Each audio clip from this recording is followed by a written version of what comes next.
జ్ఞానం లేదు, కనీసం మనుషులుగా ఆలోచించని పరిస్థితి. ఇప్పుడు అటువంటి పాకిస్తాన్కి బుద్ధొచ్చేలా చేస్తోంది భారత్.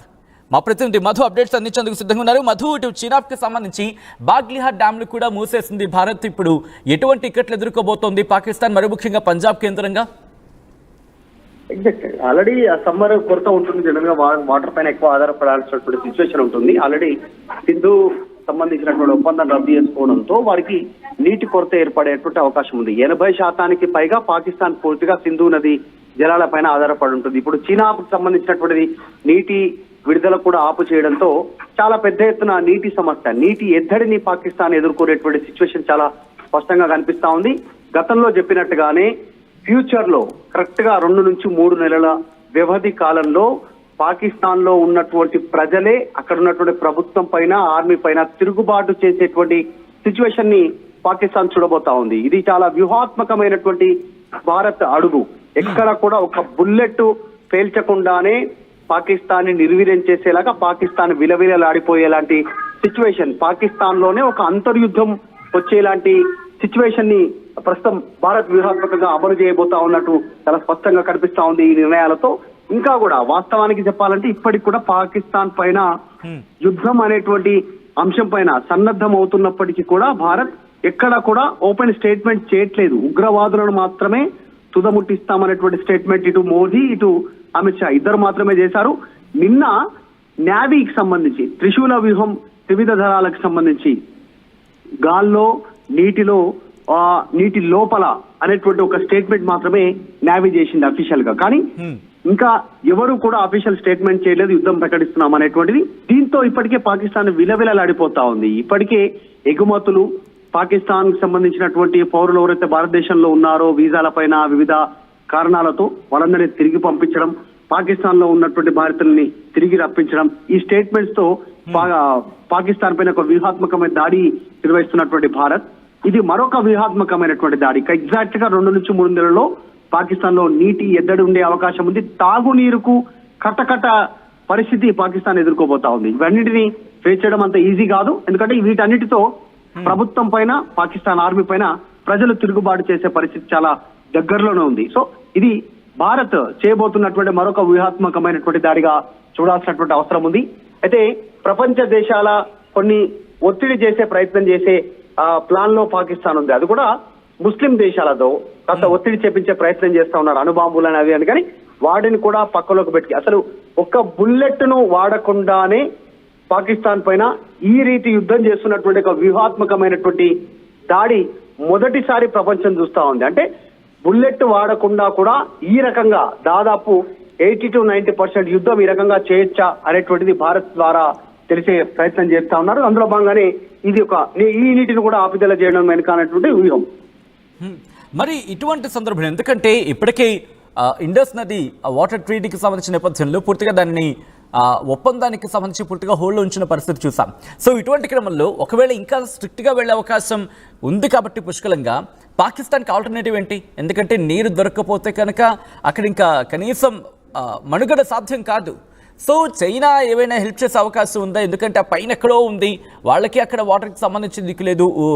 మన ముఖ్యంగా ఉత్తర పాకిస్తాన్కి సంబంధించి మాట్లాడుకున్న సందర్భంలో సో అక్కడ ఏమైనా సపోర్ట్ వచ్చే అవకాశం ఉందా, లేకపోతే దీన్ని ఏమైనా సీరియస్గా చూడాల్సిన అవసరం లేదనుకోవాలా? భారత్ ఎలాంటి వ్యూహంతో ముందుకు వెళ్తుంది అనేటువంటి అంశం చాలా స్పష్టంగా కనిపిస్తా ఉంది. అంటే యుద్ధం ఇంతవరకు చేయకున్నా, ఒక బుల్లెట్ వాడకున్నా ఇంత ప్రెజరైజ్ కు గురవుతా ఉంది పాకిస్తాన్, ఇంత ఆందోళనకు గురవుతున్నటువంటి సిచ్యువేషన్ ఉంది. అందులో భాగంగానే స్టేట్మెంట్ చూస్తే అక్కడ ఉన్నటువంటి రక్షణ శాఖ మంత్రి కానీ, అక్కడ ఉన్నటువంటి మంత్రులు కానీ, తర్వాత రష్యాలో రీసెంట్ గా పాకిస్తాన్ విదేశాంగ శాఖ మంత్రి మాట్లాడినటువంటి స్టేట్మెంట్ కానీ, అణ్వాయుధాలను వాడుతామనేటువంటి స్టేట్మెంటే వాళ్ళు ఎంత ప్రెజర్ కు గురవుతున్నారో, ఎంత ఒత్తిడికి లోనవుతున్నారో భారత్ చేస్తున్నటువంటి వ్యూహాత్మక దాడి పైన అనేటువంటిది స్పష్టమవుతా ఉంది. అందులో భాగంగానే అణ్వాయుధాలు వాడతామనేటువంటి స్టేట్మెంట్ చేస్తున్నారు. దానికి రీజన్ ఏంటంటే ప్రజెంట్ గా సింధు నదికి సంబంధించినటువంటి ఒప్పందాలను రద్దు చేసుకోవడం, ఇప్పుడున్నటువంటి చీనాబ్ నదికి సంబంధించినటువంటి నీటి విడుదలను ఆపుదల చేయడము, ఇవన్నీ చూస్తా ఉంటే పాకిస్తాన్ కి నీటి కటకట, నీటి బొట్టు కరువు అనే నీటి బొట్టు కోసం వాళ్ళు ఎదురు చూసేటువంటి పరిస్థితిని భారత్ ప్రయత్నం చేస్తా ఉంది.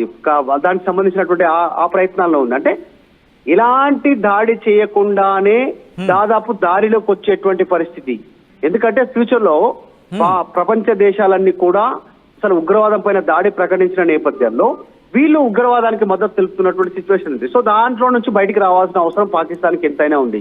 చైనా తన కుట్రబుద్ధితో తన సొంత అవసరాల కోసం పాకిస్తాన్ కు వెన్నుదన్ను చేస్తా ఉన్నప్పటికీ కూడా తన ఆర్థిక వనరులను పాకిస్తాన్ కు కేటాయిస్తున్నప్పటికీ ఆర్థిక వనరులని ఫ్యూచర్ లో మారాల్సినటువంటి సిచ్యువేషన్ ఉంది. ఎందుకంటే ప్రపంచ దేశాలు ఈ రోజు ఫేస్ చేస్తున్నటువంటి అతిపెద్ద భూతం ఉగ్రవాదం. సో ఈ అంశంపైనే కట్టడి చేసినటువంటి దిశగా ఉన్నాయి. అందులో భాగంగానే అమెరికా, ఇజ్రాయెల్, రష్యా ఇంకా అనేక ప్రపంచ దేశాలు భారత్ కు మద్దతు తెలుపుతున్నటువంటి సిచ్యువేషన్ కల్పిస్తా ఉంది. దాంట్లో భాగంగానే ఈ వ్యూహాత్మకమైనటువంటి నిర్ణయం అనుకోవచ్చు భారత్ తరఫు నుంచి. ఆల్రెడీ సింధు, ఆల్రెడీ ఇప్పుడు చీనా, ఇంకా ఫ్యూచర్ లో ఆల్రెడీ ఇంకా చాలా పెద్ద ఎత్తున ఉండేటువంటి అవకాశం ఉంది. ఆల్రెడీ ఆఫ్ఘనిస్తాన్ లో తాలిబాన్లు దాడి చేస్తా ఉన్నారు. పాకిస్తాన్ ఆర్మీ పైన, పాకిస్తాన్ పైన already BLA Balochistan liberation army దాడి చేస్తా ఉంది. కొన్ని ప్రాంతాలను అదుపులోకి తీసుకుంది. కేవలం అక్కడ పాకిస్తానే కాదు, చైనాకి సంబంధించినటువంటి బంగారు గనులకు సంబంధించినటువంటి గోల్డ్ మైన్స్ కి సంబంధించినటువంటి వాటిని కూడా స్వాధీనం చేసుకుంది already BLA Balochistan liberation army. So వీటన్ని వ్యూహాత్మకంగా ముందుకు వెళ్తా ఉంది భారత్. చాలా ఎక్కడ కూడా ఒక బుల్లెట్ ఉపయోగించకుండానే దాదాపు 80 నుంచి 90% పాకిస్తాన్ ని నిర్వీర్యం చేసేటువంటి దిశగా భారత్ ముందుకు వెళ్తా ఉంది. అందులో భాగంగానే ఈ రోజు తీసుకున్నటువంటి నిర్ణయం రేపు ఫ్యూచర్ లో ఆల్రెడీ భారత్ పాకిస్తాన్ కి సంబంధించిన జాతీయులను అక్కడ పంపడమే కాదు, ఇక్కడ నుంచి భారత్ నుంచి ఎగుమతులు, పాకిస్తాన్ నుంచి దిగుమతులను కూడా నిలుపుదల చేసింది. ఇది కూడా అత్యంత పెద్ద నిర్ణయం. సో చాలా చీప్ గా పాకిస్తాన్ కి కూరగాయలు, పాలు, నిత్యావసర వస్తువులు లభించేటువంటి సిచ్యువేషన్ ఎగుమతులతో, భారత్ నుంచి ఎగుమతులతో. కానీ ఇప్పుడు ఈ ఎగుమతులు ఆపు చేయడంతో వాళ్ళు దుబాయ్ నుంచి కొనాల్సినటువంటి సిచ్యువేషన్ తో దాని 3 నుంచి 4 రేట్లు పెరిగే అవకాశం ఉంది. వాళ్ళు జల మార్గంలో వాటిని లేదంటే కార్గో రూపంలో వారు ఎయిర్ క్రాఫ్ట్ లో కార్గో రూపంలో వాడు దిగుమతి చేసుకోవాల్సినటువంటి సిచ్యువేషన్. సో ఆ కాస్ట్ డబుల్ ట్రిపుల్ అయ్యేటువంటి అవకాశం ఉంది. అది ప్రజలపైన భారం పడుతుంది. ప్రజలు ప్రభుత్వం పైన తిరుగుబాటు చేసే పరిస్థితి ఉంది. సో చాలా సైలెంట్ గా ఉన్నటువంటి భారత్ ఈ రోజు సైలెంట్ గా ఉన్నా చాలా వైలెంట్ ఒక నిర్ణయం తీసుకోవడం జరిగింది. అదే ఇలాంటి వ్యూహాత్మక నిర్ణయాలు. ఎక్కడ ఒక బుల్లెట్ ఉపయోగించకుండా పాకిస్తాన్ పైన చేస్తున్నటువంటి విధంగా ప్రస్తుతం చర్చ జరుగుతా ఉంది. పాకిస్తాన్ ఏమో 24 గంటల నుంచి 36 గంటల లోపల మా పైన టార్గెట్ చేస్తా ఉంది. భారత్ టార్గెట్లు ఎంచుకుంది, ఈ ప్రాంతాల్లో దాడి చేయబోతుంది అనేటువంటి ఆలోచన చేస్తా ఉన్నారు. కానీ వాటన్నిటిని భారత్ పక్కన పెట్టి ఈ రకంగా వ్యూహాత్మకంగా ముందుకు వెళ్తున్నట్టుగా చాలా స్పష్టంగా కనిపిస్తా ఉంది. సాధారణంగా సచిన్ యుద్ధంలో వ్యూహం ఉంటుంది. ఆ వ్యూహం ప్రకారం అంటే ప్రత్యర్థి ఏం ఆలోచన చేస్తా ఉన్నారో, ఏం పసిగడతా ఉన్నారో దానికి మించి ప్రతి వ్యూహాలు ఉంటాయి. సో 24 గంటల నుంచి 36 గంటల్లో మా పైన దాడి చేయబోతుంది భారత్ అనేటువంటి ఏదైతే సింపతి గెయిన్ చేసే ప్రయత్నం చేసిందో పాక్, కానీ దాన్ని తిప్పికొట్టేలాగా వ్యూహం అంటే మేము దాడి చేయబోతున్నాం అనేటువంటిది సమాచారం ఇచ్చినా దాడి చేసేటువంటి టైం కరెక్ట్ కాదు. సో వాళ్ళ సంబంధించిన ఆర్థిక వనరులు, ఆర్మీ వనరులు, ఇంకా మిగతా వనరులు అన్ని నిర్వీర్యమైన తర్వాత భారత్ వ్యూహాత్మకంగా దాడి చేసే అవకాశం స్పష్టంగా కనిపిస్తా ఉంది. ముందుగా పాకిస్తాన్ ని కట్టడి చేసేటువంటి దిశగా భారత్ ముందుకు వెళ్తున్నట్టుగా తెలుస్తా ఉంది. రైట్ మధు, ఇప్పుడు ఒక్కొక్కటి కాదు ఒకదాని తర్వాత ఒకటి మొత్తంగా ఇటు పాకిస్తాన్కు ఉచ్చు బిగుస్తోంది. ఎందుకంటే ఇవన్నీ ఒక్కసారి చేస్తే పాకిస్తాన్ ఆలోచించి వాటి నుంచి బయటపడే అవకాశం ఉంటుంది. కానీ ఒకటి ఆలోచించే సందర్భంలో ఇంకొక దెబ్బ వేస్తూ ఉంటే మరి ముఖ్యంగా మీరు ఆలోచించే ప్రయత్నం చేయండి. ఒక డిఫెన్సివ్ వ్యూకి సంబంధించి ఎంత బలిష్టంగా వెళ్ళే ప్రయత్నం చేస్తున్నాము. ఇప్పటికే యుద్ధ విన్యాసాలు చేస్తూ ఉంటే యుద్ధ విన్యాసాలకు సంబంధించి మనం అలాగే ప్రిపేర్ అవుతున్నాం. నేవీ దగ్గర కూడా అటువంటి వ్యూహంతో వెళ్తున్నాం. మరి మన చాణక్యుడి ఎక్కడ పోతుంది, మన దౌత్య వ్యూహం ఎక్కడ పోతుంది? అలాగే ఉచ్చు బిగించే క్రమంలో భారత్ గట్టిగా ఆలోచిస్తే పాకిస్తాన్ నిలవగలుగుతుందా? ప్రస్తుతం ఇదే వ్యూహంతో వెళుతోంది భారత్. చీనాబ్ నదికి సంబంధించి మాట్లాడుకున్న సందర్భంలో ఇండస్, జీలం, చీనాబ్ ఈ 3 నదులు కూడా 80% సంబంధించి 80% వాళ్లే తీసుకుంటారు. ఎవరు వాళ్ళంటే పాకిస్తాన్. 3496 TMCల నీళ్లు వాళ్ళకే.